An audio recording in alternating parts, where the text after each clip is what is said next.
Nama saya Dedi dari Lewi Bunding, Bu ya. Mangga. Yang saya tanyakan, pada umumnya orang mencintai itu kan ada kelebihannya, Bu ya. Sementara itu umpama kita lihat daripada kekurangan kita untuk mencintainya itu gimana itu? Kan mungkin agak sedikit kesulitan, Bu ya. Mencintai kesulitan. Enggak, maksudnya begini, seseorang itu kan mencintai sesuatu, mungkin kelebihannya yang dicintai, Bu ya. Sementara kata Buya, walaupun dia ada kekurangannya, tapi kita itu tetap mencintainya. Iya. Mangga. Ya, mangga. Langsung masuk aja. Sini masuk. Mangga.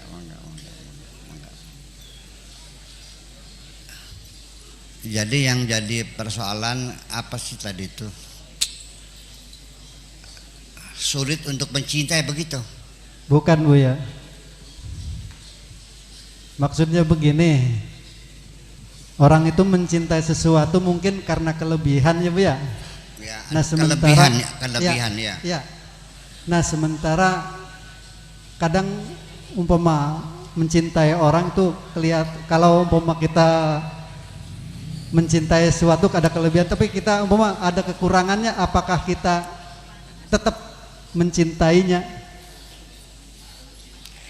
Begini, istilahnya dibedakan. Cinta itu sendiri itu bertahap-tahap. Ada 60 tahapan cinta, ranking cinta itu 60 ya. Kalau pegawai negeri golongan 1A, 1B, 1C, 1D, 2A, 2B, 2C, 2D, 3A, 3 16 ya. Nah, kalau cinta itu 60 rankingnya. Gini. Kita melihat sesuatu bunga yang indah. Saya mengaguminya, belum mencintai. Saya melihat perempuan cantik jelita, belum mencintai, namanya baru mengaguminya. Bahasa Arabnya, tapi sudah dalam wilayah cinta. Itu bahasa Arab namanya al-wuddu.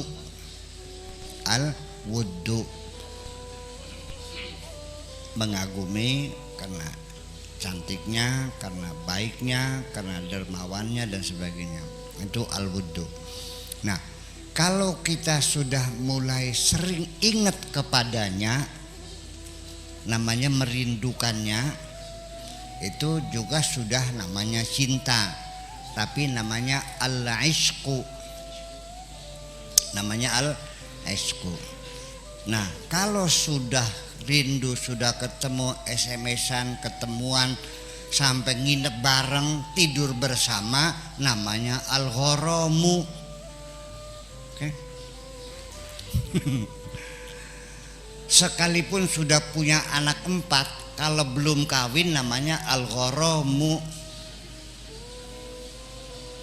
Ada di Perancis bintang film namanya Catherine Deneuve. Catherine Deneuve namanya gitu. Dia itu baru menikah setelah punya anak 4. Jadi eksperimennya sampai anak 4 dulu. Oke, cocok pas, sehingga kurang meser sepatu dicoba dulu gitu, pas baru kawin. Nah, sekalipun sudah punya anak 4 pun kalau belum nikah namanya al-gharamu.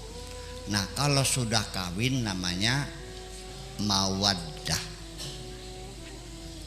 Ya.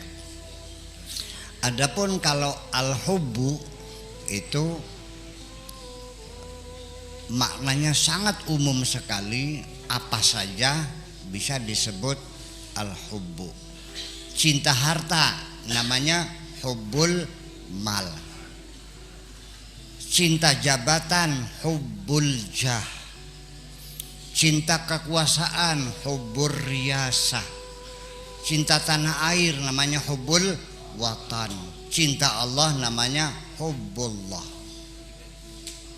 Cinta diri sendiri namanya hubbul-dzat. Itu. Nah, itu kelas-kelasnya kalau hubungan antara laki dengan perempuan. Kalau dengan yang lain sama.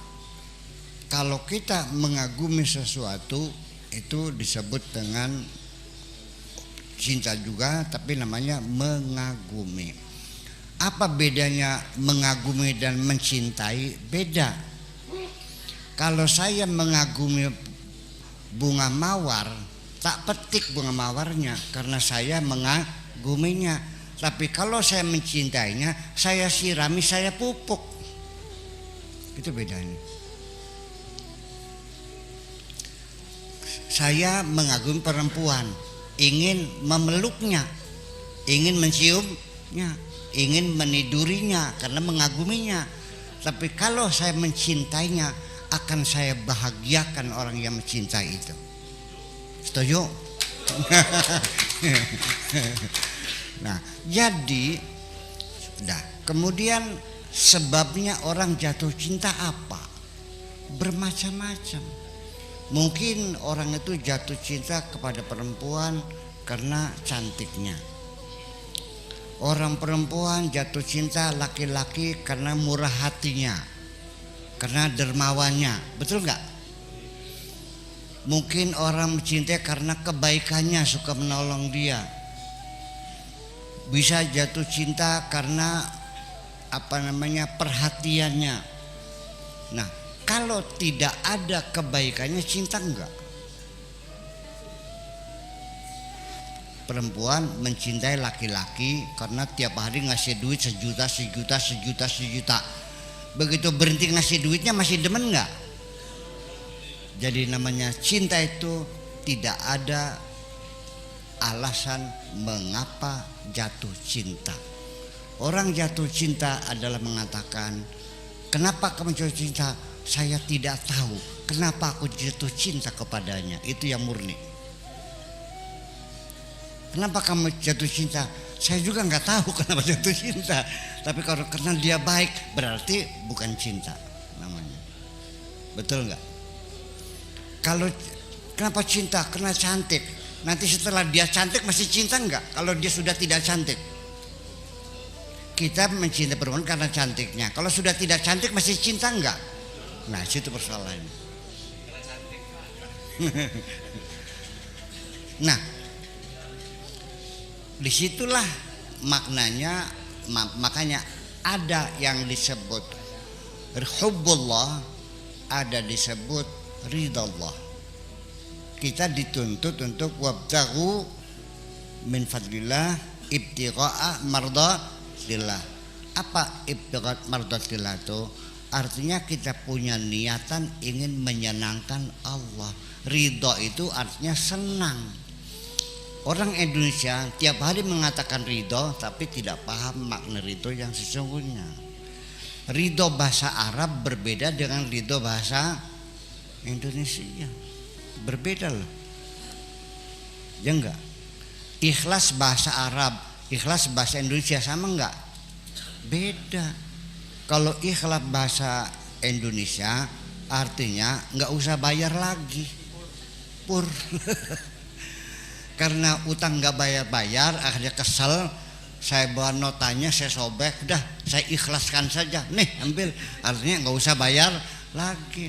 Tapi di dalam bersyariat yang namanya ikhlas itu tidak mesti orang itu tidak minta bayaran, masih ada harapan bayaran. Para rasul itu adalah minal mukhlisun atau minal mukhlisin, adalah orang-orang yang ikhlas. Coba dengarkan apa kata para rasul. Wa ma as'alukum alaihi min ajrin in ajriya illa ala rabbil alamin. Upahku dari Allah saja.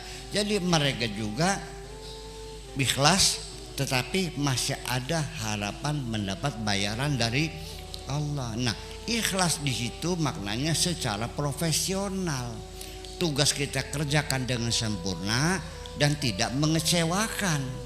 Itulah namanya ikhlas. Bukan tidak bayar, sekalipun gak dibayar tapi kerjanya gak bener ya ditolak juga pada akhirnya. Itu. Nah, tetapi saya, apapun yang saya kerjakan untuk Tuhanku, sudah tidak pernah lagi terfikir mengharapkan bayaran apapun. Yang penting Tuhanku merasa senang dengan apa yang aku lakukan. Yang penting asal engkau senang. Iya kan? Karena dasarnya apa? Kita minta upah. Dengarkan baik-baik. Kita disuruh orang tua, pantas gak minta upah? Nah, ini bawa surat, tolong antarkan ke Pak Haji Edi. Terus nanya, berapa bayarannya Mi? Wajar nggak nih? Anak minta upah sama ibu, wajar nggak? Wajar apa enggak? Enggak. Sebabnya apa enggak wajar? Sok jawab dulu. Sebab si anak ini sekalipun dia tidak tahu, tidak sadar, tidak ingat dulu waktu kecil dicebokin ibunya, tapi dia pernah melihat ada seorang ibu nyebokin anaknya, kan gitu. Berarti saya juga dulu yang nyebokin ibu saya. Dia tidak sadar, tidak ingat pernah disusu, ditetei oleh ibunya, tapi dia melihat ada ibu menyusuin anaknya. Walhasil dia mengakui bahwa ibu saya sudah memberikan segala-galanya dengan kasih sayangnya, biaya sekolahnya, biaya bidanya, biaya rumah sakitnya, sampai sunatannya, sampai kawinannya, semua adalah jasa ibu. Kebaikan ibu selama ini sangat tidak masuk akal kalau anak disuruh ibu dan minta bayaran sama ibunya, betul?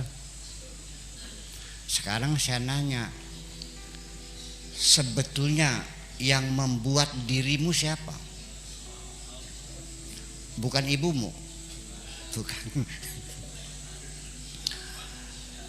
Kalau ada ibu dan bapak mengaku bahwa aku bikin kamu dengan susah payah, bohong. Ibu dan bapak kita tidak pernah bikin kita dengan susah payah. Malah waktu kita bikin kita dengan penuh kebahagiaan. Setuju? Nah, jadi kita itu dilahirkan itu sebetulnya adalah akibat dari ibu bapak kita dulu mencari senang-senang sendiri, dan kita lahir juga nggak disengaja itu. Iya, hanya numpang lewat. Nah, ibu yang sekedar numpang lewat saja dengan kasih sayangnya seperti itu menyekolahkan kita, kita sudah tidak layak minta upah dari ibu, betul nggak? Nah, apalagi kepada Allah Subhanahu wa Ta'ala. Yang mencipta kita siapa? Yang memberi mata kita siapa? Hidung, telinga, tangan, kaki, nikmat wujud, segala macam tak terhingga. Wa in ta'uddu ni'matallahi la tuhsuha. Andaikan kau menghitung nikmat Allah pasti tidak akan terbilang. Masih pantaskah kamu minta upah kepada Allah? Nah, pahamnya. Iya. Jadi apapun yang kita lakukan, jangan pernah terbayang akan dibayar berapa. Yang penting asal Allah restu, asal Allah senang, itulah kesenangan kita. Aku merasa ridho ketika Allah ridho. Iya, yang kulakukan ini semuanya adalah karena cintaku semata-mata. Siap begitu? Nah, kalau ibadah kita sekelas itu, insya Allah nafas pun dibayar, tidur pun dibayar. Karena hidupku dan matiku semuanya itu Allah, maka semuanya akan dibayar oleh Allah.